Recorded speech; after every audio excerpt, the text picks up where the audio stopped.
In this video, I want to talk about what I would say is my #1 tip for fishing in shallow water. Now, I'm going to talk about this when it comes to fishing out of a boat and also when it comes to fishing from the shore.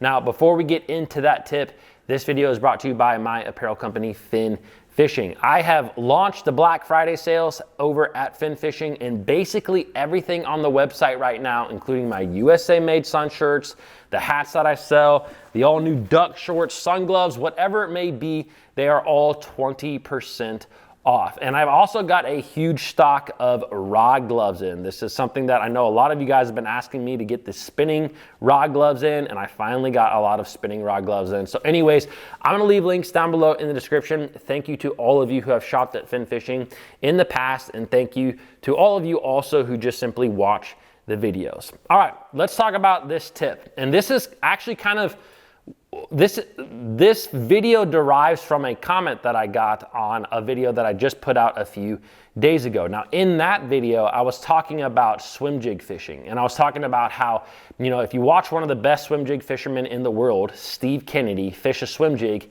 he gets really close to cover and he pitches a swim jig a lot more than casting from a distance.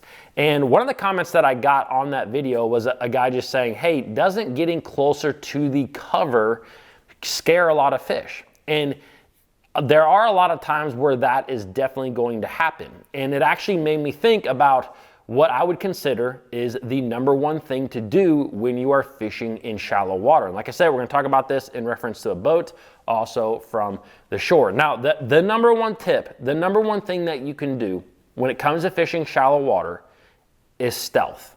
I truly believe that the fish that bite the best are the ones that do not know that you are there.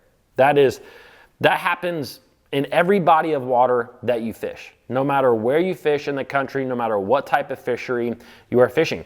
This is also the reason why sometimes you catch fish better in certain situations. For example, when it's really windy out, although it can kind of be bad for an angler to fish, like some anglers don't like to fish in wind, it helps mask up a lot of sound. And so therefore you just catch fish better sometimes in windy conditions. Now they may also be a little bit more active, but part of that is that they cannot hear you. They cannot sense you as much as other times, you know, when it's really still. Now, when it comes to fishing shallow from a boat, and you know, even like I talked about just a minute ago, fishing a swim jig really tight to cover, the #1 thing that you can do, and I have said this a lot before, but I really want you guys to understand this, is keep your trolling motor on a constant speed.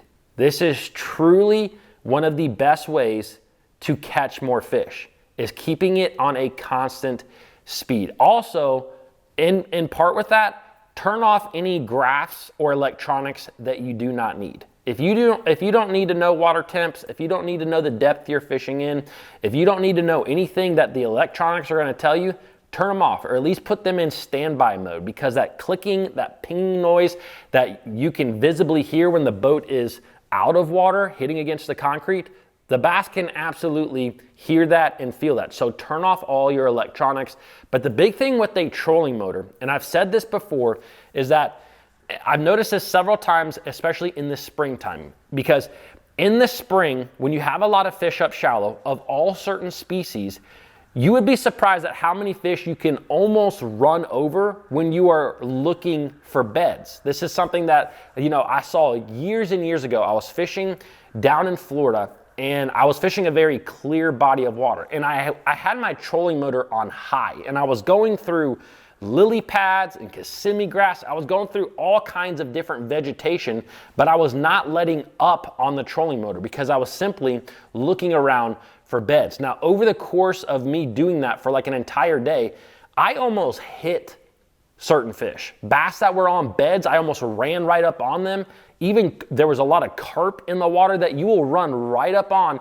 And it's crazy to me that that even happens, because like you are so loud coming through the water on high, ripping through grass, that you would think that every fish would scatter, you know, as soon as they kind of hear that. But the thing is is that this acts a lot like white noise, where, you know, the white noise, like it comes from a distance and it slowly gets up closer and closer to them.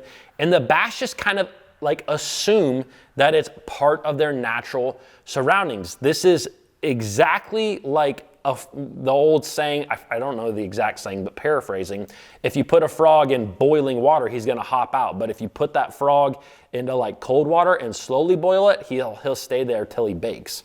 I don't really remember the exact thing. If you guys remember it, let me know down below in the comments. But it's the same concept. If you approach a fish, but you have a constant speed, the bass almost can't sense it. And I've seen this a lot. So anytime that I am fishing in shallow water and I am tight to cover, luckily for me, and most trolling motors do this these days, but there's a little button on them that will allow you to have a constant speed.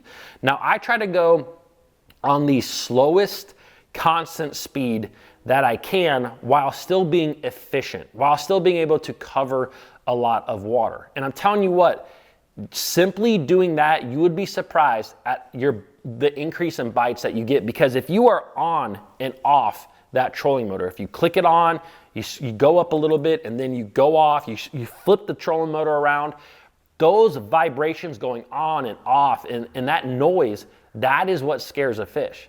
So when you are fishing from a boat, the best thing that you can really do is keep that trolling motor on a constant speed.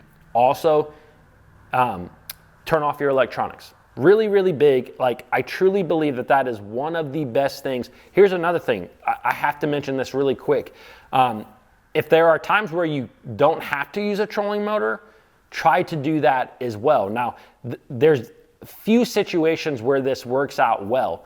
But I remember Bobby Lane talking about, like, when he fishes down in Florida at times where he's flipping and pitching pad fields or Kissimmee grass, sometimes he will pull up to an area kind of upwind and not even put his trolling motor in the water, and he will literally just let the boat drift with the wind, making pitches and flips all over. That is the true definition of stealth. And there's a reason why they call him Big Fish Bobby Lane. Like, he catches big fish, and I think that being stealthy is so important. Now, when it comes to being stealthy from the bank, this is hard to do at times, but it's like an easy concept. Like, obviously not stomping around. Like, I'm sure that a lot of you anglers have been in a situation where you are more or less walking aggressively, and you can literally see the fish jet off the bank. There was a couple, growing up, I was fortunate to have a pond in my backyard where my parents live, and there was, on the pond, there was like a set of cattails that I would like, there was always fish around these cattails, and there was two of these like willow bushes that hung into the water. And those three areas, they held fish all the time.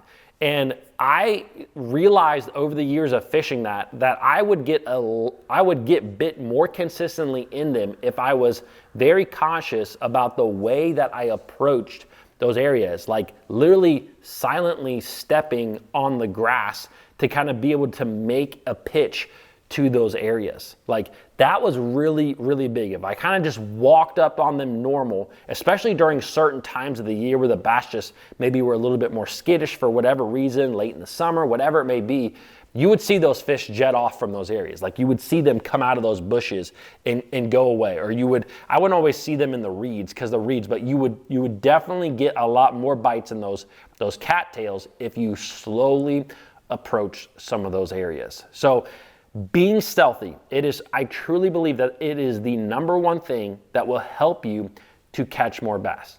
Being stealthy. And that also includes one last thing, your bait hitting the water. This is not always something that is going to scare bass, but I have seen a lot of days out there on the water where if you make a cast and your bait kind of plummets down and hits the water hard, you will, again, you'll see those fish jet off. I've also seen several times throughout my life where I make that perfect pitch or cast where I stop that bait and it literally goes into the water without making a ploop. I mean, just goes in there. And there's been a few times in my life where I've seen a bass I mean, hit that thing as soon as it enters the water. Like, I can visibly remember this one fish. I was fishing from the boat, and I saw the fish prior to making the pitch. And I pitched over to it, and it was just one of those days. Like, I just made the perfect pitch. It fell right in front of that fish's face, about this far away, and it did not make a sound. All of a sudden, it just, whew, and that fish, boom, hit it, set the hook. It was like a four and a half pounder.